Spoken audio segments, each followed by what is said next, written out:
So I have a question for you. When you have a vision, you have a goal, you have something that you want to achieve, how long do you wait before you act on it? If you're like me, I'm a procrastinator. That is not a good thing. I do not recommend it.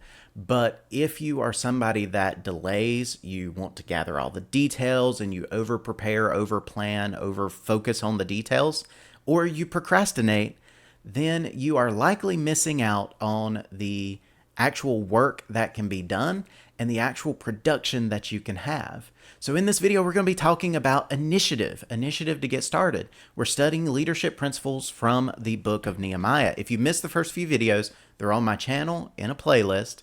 And moving forward, continue to watch the channel. Got a few more videos that I'm going to be sharing leadership principles from the book of Nehemiah. So again, today talking about initiative. In chapter 2 and chapter 3, this directly piggybacks on last week's video. In last week's video, we talked about the vision, getting preparations. We see Nehemiah going and asking the king for his permission to go. We see him explaining why it's important. We see him asking for resources. But in this one, when you're thinking about initiative, Nehemiah had the burden, he had the vision, he prayed about it, he talked to God about it, and then he went to the king. Now, there was timing involved. He couldn't just pray about it, immediately stand up, go to the king, and ask for all of the stuff that he was needing.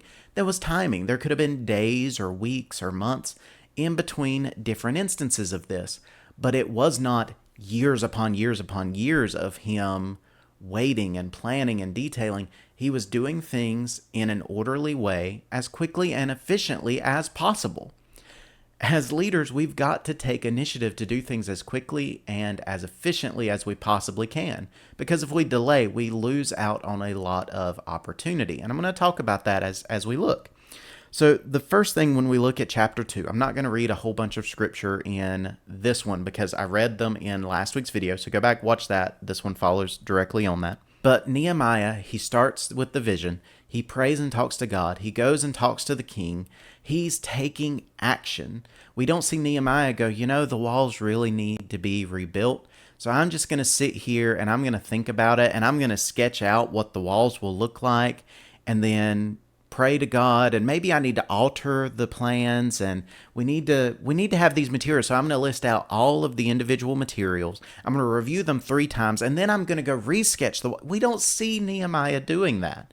We see him taking action and going and actually talking to people and actually trying to see what can be done to go and take action. Now, by the time we get to the end of chapter 2 and start of chapter 3, we actually, throughout the entire chapter 3 verses, we see the individual people and their task in rebuilding the walls. We see people who are rebuilding a specific gate or a specific area. They're repairing something that needs repairing. They're building something that needs building. We see people all throughout the entire chapter who are taking initiative. They're not waiting. They're given instructions. They're given guidance. They've bought into Nehemiah's vision, and they're going and doing it. It's no longer about the want to or how to and should we not. It's all about going and doing it. We think about this for initiative. Nehemiah found the problem. He identified it. He called a vision, but then he acted on it. He went and talked to others. He went and started working. He got people to buy in, started giving instructions, guidance. He got the materials in order. All of it was initiative, one after another. So I have to ask you, what are you doing to take action in your leadership today? What are you doing that is improving your leadership today? If you're watching this video, maybe this is part of your leadership development. You're learning a leadership trait or investing into yourself as a leader. That's a good step. That's something good to do. But you can watch 100 videos. You can go watch all the videos on my channel. I would absolutely love that. But that's not going to help you achieve your goals. It may be development. It may help you learn. It may be things that you help invest in yourself. It may be something that helps me here on my YouTube channel. Be sure to subscribe. Let me know down in the comments your thoughts on the videos. Those things all help me. But if you've got a goal, you've got a specific action that you need to take, At some point, you need to finish this video first, like it, subscribe, that'd be great, but then go and take action on your goal.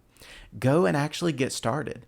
I hear it all the time in content creators where the hardest thing is just pushing record, just getting started. We can determine what we're going to talk about. We can determine what our videos are going to be. We can script them out, plan them out, do all of those things.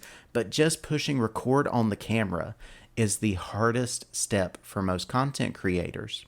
For most people that are, say, public speakers or leaders, you can have the vision, you can have the plans, you can have the know-how, but actually stepping out, whether it be on faith or in confidence of your abilities, what you're doing, and actually getting started, that is the hardest step. For a business leader, consider this. Maybe you've got a new idea for a new product, a new invention, a new service line in your industry. You have the know-how, you know why it's important, you know what problem it's going to solve, you know how your company is going to achieve it, you know what funding, what people would be needed, you have all of that figured out. You just have to prepare a presentation and go present it to senior leadership. You've already got all the plans, the know-how, you've caught the vision, you have all of that in order. But now the problem is you have to go and get started. Taking that first step, that initiative to go and present it, one, gets you in the process and you start working and you start developing. But two, it starts to give you accountability, because if you start and you commit and you say you're going to do something, now you're committed and you're in the race. You have to go and actually continue to work on it. For me, here on YouTube is a great example. If I tell you I'm going to be posting one video per week, that's my goal currently, post one video minimum per week. Now, if I all of a sudden start disappearing for months on end like I've done in the past, that does not grow my channel. I have to be consistent because I've committed to one video a week. It's not always easy, but I'm trying my best. There may be a week that I miss. I'm human. I'm not perfect, but I'm committed to trying to stay as close as possible to that one video per week goal. So what are your goals? What are your vision? What step do you need to take first? That's your takeaway from this entire video, this entire thought. What step of initiative can you take, like Nehemiah, to go and have action and to start working? So let's all take initiative and join me back next week. That's another step that you can take for another video where we talk about leadership from Nehemiah. I'll see you in the next one.